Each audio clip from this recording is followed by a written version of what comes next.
मैं हूं माधवी और आप देख रहे हैं स्वामी न्यूज। और अब समाचार विस्तार से। आप हम एवं सपना संस्था के संयुक्त तत्वावधान में अजमेर का पहला और सबसे बड़ा 2 दिवसीय 20वां अजय मेरू बाल एकांकी नाट्य समारोह का शुभारंभ आज सूचना केंद्र के सभागार में हुआ। दोपहर बाद तक चले इस कार्यक्रम में 8 विद्यालयों ने भाग लिया। शेष 8 विद्यालयों के विद्यार्थी गुरुवार को सुबह 9 बजे से नाटकों का मंचन करेंगे।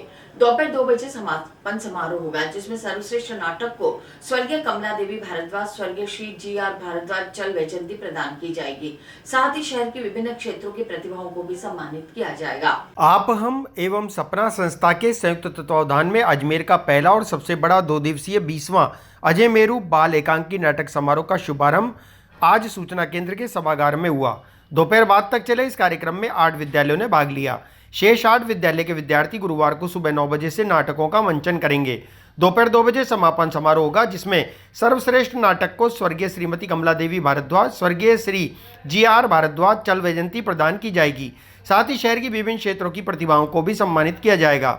बुधवार को सुबह शुरू हुए नाटक जो दोपहर तक चले, उनमें 8 विद्यालयों के बच्चों ने एक से बढ़कर एक नाटक प्रस्तुतियों का मंचन करते हुए अशिक्षा, महिला अत्याचार, दहेज आदि जैसे विषयों पर कटाक्ष किया।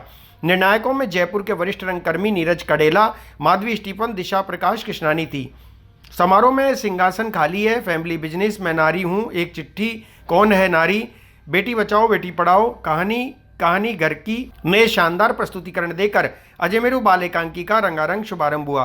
कार्यक्रम के प्रारंभ नाट्य कला के आराध्य देव भगवान नटराज की प्रतिमा के समक्ष नगर परिषद के पूर्व सभापति सुरेंद्र सिंह शेखावत, उप महापौर नीरज जैन, राजस्थान प्रौद्योगिकी धरोहर संरक्षण के पूर्व सदस्य कमल प्रकाश कृष्णानी, भगवान दास, बसंती देवी सोसाइटी के अध्यक्ष हनुमान दयाल बंसल, कांग्रेस नेता शैलेंद्र अग्रवाल, लायंस क्लब के महेंद्र मित्तल, राजकुमार गर्ग, सपना संस्था के अध्यक्ष अनिल भारद्वाज ने दीप प्रज्वलित कर 20वें ABN फेस्टिवल का शुभारंभ किया। अतिथियों ने कार्यक्रम की सराहना करते हुए कहा कि आप हम संस्था व सपना संस्था शहर में रंगमंची विद्या को जिंदा रखने के लिए निरंतर और सतत रूप से कार्य कर रही है, जो प्रशंसनीय है। सीमा भार्गव, महिमा भार्गव, मान्यता भार्गव, सुचित भारद्वाज, अभय पंचाल, मीमांसा सिंह, शुभम नोटवानी आदि ने अतिथियों का माल्यार्पण कर स्वागत किया। कार्यक्रम का संचालन नरेंद्र भारद्वाज ने किया। महर्षि भरतमुनि अवार्ड विष्णु अवतार भार्गव को समारोह में सप्तक संस्था की ओर से रंगमंच और नाट्य विद्या के क्षेत्र में समर्पित भाव से बीते 25 वर्षों से उल्लेखनीय कार्य करने वाले कलाकार विष्णु अवतार भार्गव को राजस्थान का सबसे बड़ा अवार्ड, चौथा महर्षि भरतमुनि अवार्ड प्रदान किया गया। सप्तक संस्था के मार्गदर्शक सुनील दत्त जैन, संस्थापक ललित कुमार शर्मा, गोप मीरानी व रविंद्र जैन ने 11,000 रुपये नगद स्मृति चिन्ह श्रीफल प्रदान कर सम्मानित किया। इससे पहले यह सम्मान लाखन सिंह, नीरज कडेला व राजेंद्र सिंह को दिया जा चुका है। कल 19 सितंबर को होने वाली नाट्य प्रस्तुति, कल गुरुवार 19 सितंबर को 8 नाटकों का मंचन के साथ ही समारोह का समापन, पारितोषिक वितरण व विभिन्न क्षेत्रों में कार्य करने वाली विभूतियों को सम्मानित किया जाएगा एवं लक्की ड्रॉ का आयोजन आमजन के लिए किया जाएगा। पहले ये आयोजन हुआ करता था, लेकिन टीमें इतनी अधिक आ गई कि 2 दिन का आयोजन करना पड़ रहा है। और मैं सौभाग्यशाली हूं कि मैं कोई भी साल ऐसा नहीं हुआ हो कि जब से ये चालू हुआ है आप लोगों संस्था विष्णु जी भार्गव, नरेंद्र जी भारद्वाज के निवेदन पर, आग्रह पर हर वर्ष यहाँ पर आया हूं। इसी प्रकार यहाँ पर मेरे साथ में आज के अतिथि कमल प्रकाश जी, बंसल साहब, मित्तल साहब, गर्ग साहब, शैलेंद्र जी, अनिल भारद्वाज भैया, माधवी स्टीफन जी, दिशा जी, करेला जी, सुरेंद्र जी ने कह दी है। और क्योंकि मैं किसी तरीके का बीच में व्यवधान नहीं करना चाहता हूँ, मैं तो सिर्फ एक ही चीज कहता हूँ। नरेंद्र जी ने जो बात कही है कि इस प्लेटफॉर्म से जो बच्चे तैयार होते हैं या बच्चे जो नाटक में सीखते हैं, इन्हें आगे जाने का मौका, यदि फिल्म इंडस्ट्री में काम बात करते हो या आज की तारीख में इतने सारे प्लेटफॉर्म आजकल उन सब चीज़ों पे जाने का भी मौका मिलता है, तो ये ऐसे प्लेटफॉर्म से मिलता है। मैं उसके लिए विष्णु जी और नरेंद्र जी, अनिल जी ऐसा को सबको बधाई देता हूँ। और सभी भाषाओं के सहयोग से कार्यक्रम आयोजित हो पाता है। और ये सब कार्यक्रम ऐसे नहीं हो सकता है कि स्कूल के बच्चे यदि नहीं आएंगे या स्कूल के टीचर्स या उनके अभिभावक, उनको बहुत बहुत धन्यवाद देना चाहता हूँ। और ये सारे कार्यक्रम के अंदर 16 टीमें आएंगी, इनको जब तक जजमेंट वाले निकाल के, इसको जजमेंट निकाल के प्रॉपर तरीके से लोगों तक नहीं पहुँचाएंगे, तब तक इन सब चीज़ों की इसको प्रथम देते हैं। ये चीज़ ध्यान रखिएगा बच्चों, ये ऐसा नाटक प्ले करने की आपका स्थान है। यहाँ पर प्रथम, द्वितीय और तृतीय का नहीं है, आपके लिए प्लेटफॉर्म उपलब्ध करने का मामला है। प्रथम दिन उनको सबको जीत है, वो किसी तरीके का विवाद न करें और जो लोग बच्चे रह जाते हैं उनको किसी तरह की चिंता करनी जरूरी है कि ये प्रयास कर इस तरीके की व्यवस्थाएं संस्थाओं द्वारा की जाती है। मैं इतनी बात करके अपनी वाणी को नाम दूंगा। जय हिंद, जय भारत। नमस्कार। ये बहुत बड़ा कदम है और आप हम संस्था को कई सालों से कर रही है। मैं तो इस फंक्शन में पहले बार आया हूँ, लेकिन मुझे बहुत खुशी हुई कि बहुत बढ़िया कार्यक्रम किया जा रहा है और नए बच्चों को इसके लिए तैयार किया जा रहा है। नाटक के लिए जो ये प्रथा है लुप्त होती जा रही है उसको आगे करने के लिए किया जा रहा है और हम और आप संस्था इसको बहुत बड़ा अच्छा कर रही है। इसके लिए बधाई के पात्र है। जो भी हम लोगों का सहयोग होगा मैं हमेशा तैयार हूँ, मेरे कोई दिक्कत नहीं आएगी। आप ये करें और आगे भी इससे ज़्यादा बढ़िया करें, ऐसी मैं यद्यपि स्वयं अपने आप में एक सांस्कृतिक संस्था है, लेकिन शहर में चलने वाली अन्य सांस्कृतिक संस्थाओं से कोई प्रतियोगिता का भाव नहीं है, प्रतिद्वंदिता का भाव नहीं है, अपितु सहकार का भाव है। एक दूसरे के साथ मिलकर कला की किस प्रकार से सेवा की जा सकती है, इस नाते ही संस्कार भारती के संस्थापक योगेंद्र जी की प्रेरणा से यह भरत ऋषि सम्मान हमने प्रारंभ किया है। प्रतिवर्ष इसी संस्था के इसी कार्यक्रम में जिसने भी पूरे वर्ष में कला के प्रति अपना योगदान दिया है उसका सम्मान करने का एक विनम्र प्रयास सप्ताह के द्वारा किया जा रहा है, किया जाता है। मैं सभी पालकों से, सभी अभिभावकों से और सभी कला साधकों से ये निवेदन करना चाहूँगा कि हमारी जो यह भारतीय संस्कृति है और उसमें यह जो कला है और विशेष रूप से नाट्य कला, इसको किस प्रकार से जीवंत, किस प्रकार से प्रभावी और किस प्रकार से लोक मन तक उतारने का काम हम कर सकते हैं, इस पर हमको प्रयास करना चाहिए। इतना ही आप सबके चरणों में मैं बहुत आभारी हूँ सप्तक संस्था का और सप्तक संस्था के पदाधिकारी सदस्यों का, जिन्होंने इस वर्ष मुझे ये भरत मुनि अवार्ड देने का निर्णय लिया। सचमुच में आज खुशी है कि इतने समय की जो मेहनत, इतना जो अजमेर के लिए हम लोग कर रहे हैं, उसमें सप्तक संस्था की हमारे साथ जुड़कर इस तरह के अवार्ड हमको दे रही है। ये अवार्ड आज जो मुझे मिला है उसके पीछे आप सभी विद्यालयों का हाथ है। आज अगर अवार्ड ना हो तो मैं अवार्ड मेरा ना होगा। और साथ में मेरा परिवार जो रात दिन मेरे साथ लगा रहता है। इस समारोह के लिए हम लोग रात 12 बजे तक, 1 बजे तक हम लोग काम करते हैं। ग्रुप में आप लोगों ने देखा होगा, मैसेज भी आ रहे हैं। फिर उद्देश्य ये है कि अजमेर में नाटक को अच्छे हों, अच्छे स्तर के हों और आप लोग सब अभिनय से जुड़े, नाट्य कला से जुड़े, क्योंकि हमारे अजमेर में नाट्य कला विलुप्त होती जा रही है। और आप मेरे साथ जुड़कर के इस लुप्त होती कला को बचाने का प्रयास कर रहे हैं, उसके लिए मैं आप सभी का इस मंच से नमन करता हूँ, धन्यवाद करता हूँ। अभी एग्जाम भी चल रहे हैं, कई स्कूलों के कई कार्यक्रम भी हो रहे हैं, उसमें भी आप लोगों ने ये समय निकाला नाटक के लिए। आप और हम संस्था द्वारा आयोजित इस नाट्य विद्या के को बढ़ाने का जो प्रयास तो पूरी टीम कर रही है, नरेंद्र भैया, विष्णु भैया, उनका पहले तो मैं बहुत बहुत अभिनंदन और साधुवाद करता हूँ और यहाँ आए हुए बच्चों को बहुत बहुत अभिनंदन करता हूँ कि ये वो विधा है जिसको सीखने के लिए हमारे बड़े बड़े हम जिनको फिल्म में और टीवी पे एक्टिंग करते देखते हैं, उनको भी पहले ड्रामा सीखना होता है और इस नाट्य विद्या में जो पारंगत होते हैं वो आज बड़े स्टार्स के रूप में बड़े नाट्य मंचों पर अपनी प्रस्तुति देते हैं।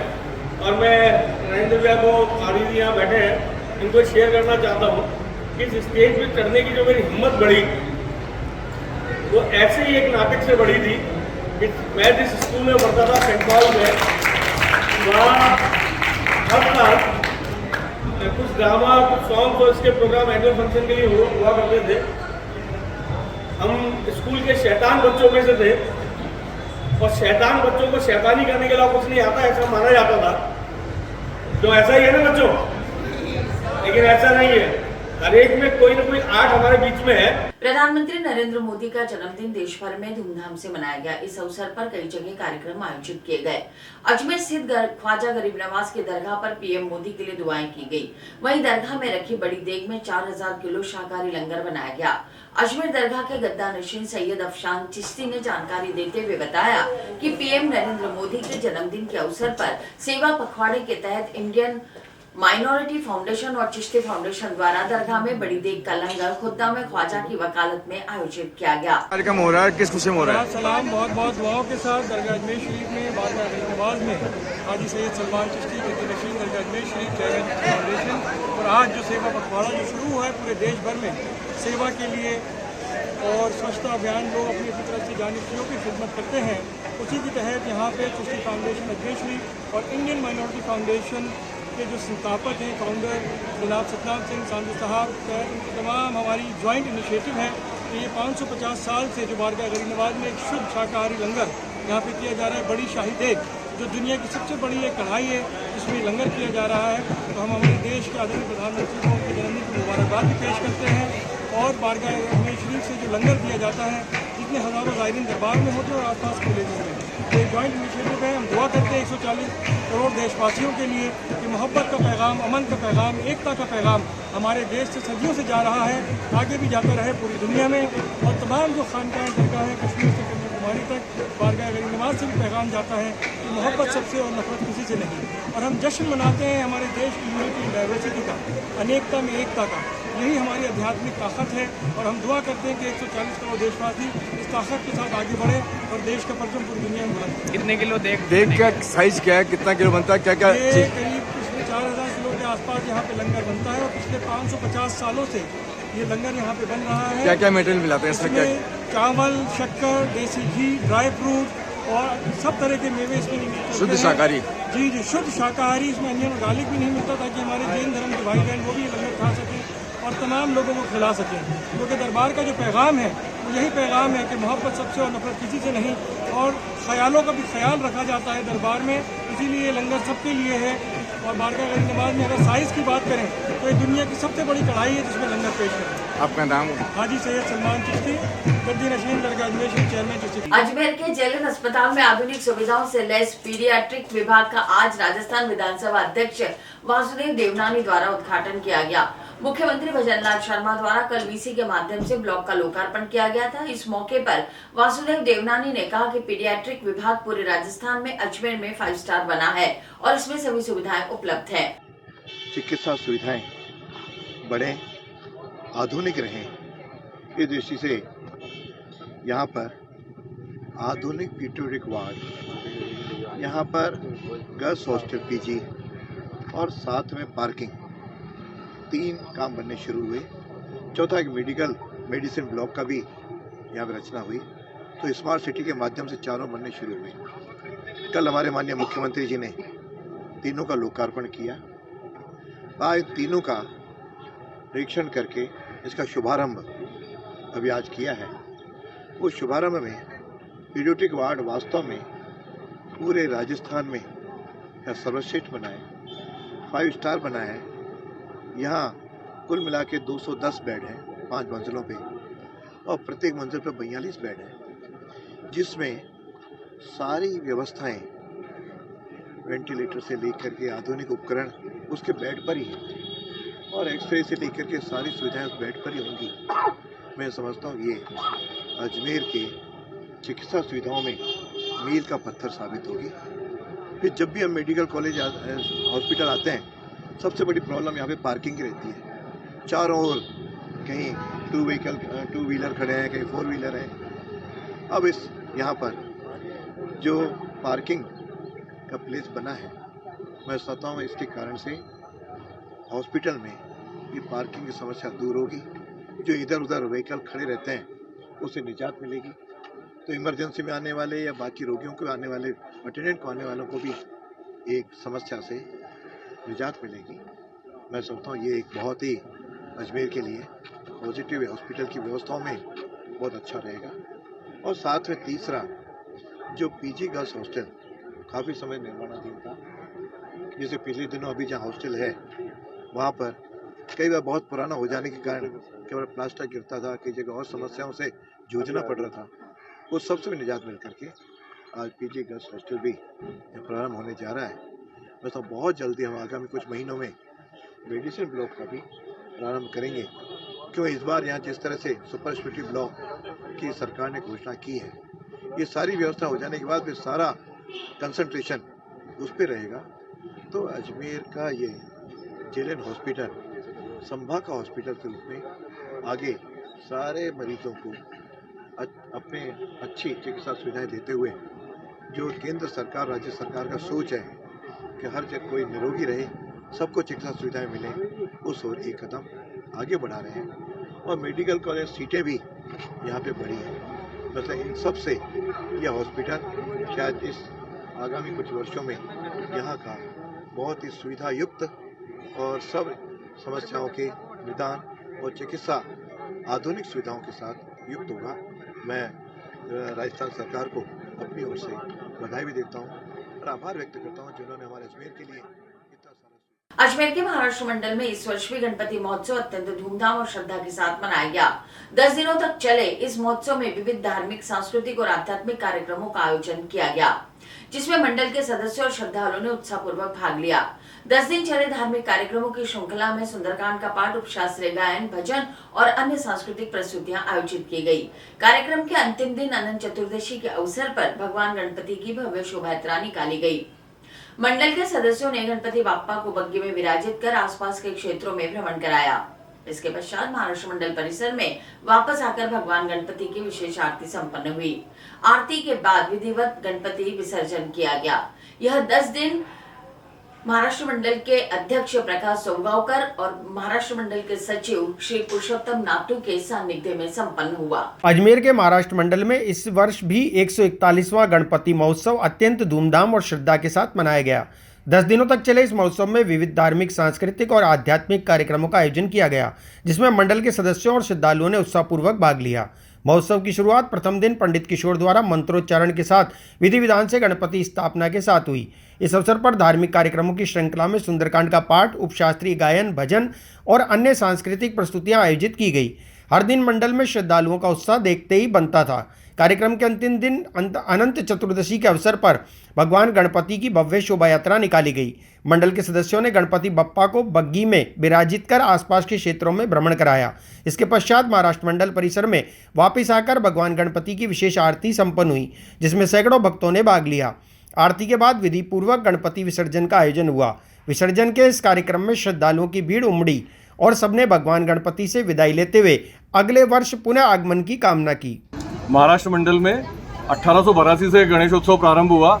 आज उस क्रम में 141वां श्री गणेशोत्सव 7 सितंबर से मनाना प्रारंभ हुआ। गणेश चतुर्थी के दिन विधि विधान के साथ पूरे संसार के साथ स्थापना की गई गणेश जी की। पंडित किशोर बुआ द्वारा इसकी स्थापना की गई। नित्य प्रति प्रातः और सायं में पूजा और आरती रही। उसके पश्चात प्रतिदिन जैसे पहले दिन सुंदरकांड का पाठ, अगले दिन उपशास्त्रीय गायन, उसके अगले दिन सांस्कृतिक कार्यक्रम, भजन, इस तरह के धार्मिक और शास्त्रीय गायन, इस तरह के धार्मिक और सांस्कृतिक कार्यक्रम का आयोजन होते हुए परंपरा अनुसार आज 17 सितंबर अनंत चतुर्दशी के दिन उत्तर पूजा और आरती के पश्चात गणेश जी की शोभा यात्रा निकाली गई और पुनः महाराष्ट्र मंडल में आकर महाराष्ट्र मंडल में ही गणेश जी का विसर्जन किया गया। हमारे यहाँ चूँकि मिट्टी की मूर्ति प्राण प्रतिष्ठा पूर्वक हम पूजा करते हैं करके, तो मिट्टी की मूर्ति रहती है। इस मिट्टी की मूर्ति को यहीं हम अपने यहाँ टंकी में विसर्जित करते हैं और प्रातःकाल दोपहर तक वह मिट्टी की मूर्ति पूरी तरह से मिट्टी हो जाती है। उसकी मिट्टी हम महाराष्ट्र मंडल के गमलों में कर देते हैं। इससे शुद्धता और पवित्रता बनी रहती है और हमारे भावनाओं को भी और किसी की भावनाओं का भी आनंद नहीं होता है। प्रत्येक वर्ष किया जाता है? प्रत्येक वर्ष इस प्रकार से आयोजन किया जाता है और इसी तरह से 10 दिवसीय ये गणेशोत्सव रहता है और प्रतिवर्ष महाराष्ट्र मंडल द्वारा आयोजन किया जाता है। शहर में चोरों के हौसले लगातार बुलंद हो रहे हैं। चोर बेखौफ होकर चोरी की वारदात को अंजाम दे रहे हैं। ऐसा ही एक मामला सिविल लाइंस थाना क्षेत्र का सामने आया, जहां पुरानी आरपीएससी के नजदीक बनी डेयरी बूथ से चोरों ने 10,000 की नकदी पर हाथ साफ कर दिया। इस संबंध में पीड़ित ने अज्ञात चोरों के खिलाफ सिविल लाइंस थाने में मुकदमा दर्ज कराया। सर, मेरी शॉप पुरानी आरपीएससी के सामने डेयरी है। जब मैं सुबह अपने रात को क्या है, मैं दुकान बढ़ा के चल गया था और दुकान खोलने के मैं सुबह वापस आया क्या 7:30 बजे के आसपास, तो मेरे दुकान के ताले टूटे मिले। तो मैं आनन फानन के अंदर देखा, उधर उधर देखा, कोई दिखा नहीं मुझे। तो मैंने अंदर जाके देखा तो नुकसान, सारा सामान फैला पड़ा था। देखा बहुत ज़्यादा नुकसान हो गया मेरा। गल्लक के अंदर मेरा कैश 10,000 रुपये पड़े थे, जो दूध का पेमेंट देना था मुझे, तो वो पूरा पेमेंट वो गायब हो गया मेरा उसके अंदर। और चिल्लर विल्लर थी जो भी अपने 500-700 रुपये की चिल्लर थी, वो भी गायब हो गई। और छोटा मोटा जो सामान था मेरा, घी और मक्खन वगैरह जो था, घी के डब्बे थे, जो नुकसान कुल मिला के मेरा 15,000 रुपये का नुकसान हो चुका है। कितनी शिकायत देगा? अभी शिकायत देंगे जाके। अभी आप लोगों को इन्फॉर्म करिए, तो आप आए, इसके जरिए माध्यम से मैं पुलिस चौकी या थाने के अंदर के रिपोर्ट दर्ज कराऊंगा। ये कौन सी रोड है? ये पुरानी आरपीएससी से सामने कचहरी रोड। कौन सा थाना लगता है आपको? ये सिविल लाइन थाना लगता है। कितने का माल गया लगभग तो कुल मिला के 15,000 रुपये का नुकसान हो गया मुझे। आपका नाम? जावेद। बोरास गांव के वार्ड पंच द्वारा एक युवक के घर जाकर धमकी देने की घटना सामने आई है। पीड़ित कैलाश सिंह ने इस घटना की शिकायत गंज थाना पुलिस को दी है। उन्होंने पुलिस से अपनी जान माल की सुरक्षा की मांग की है।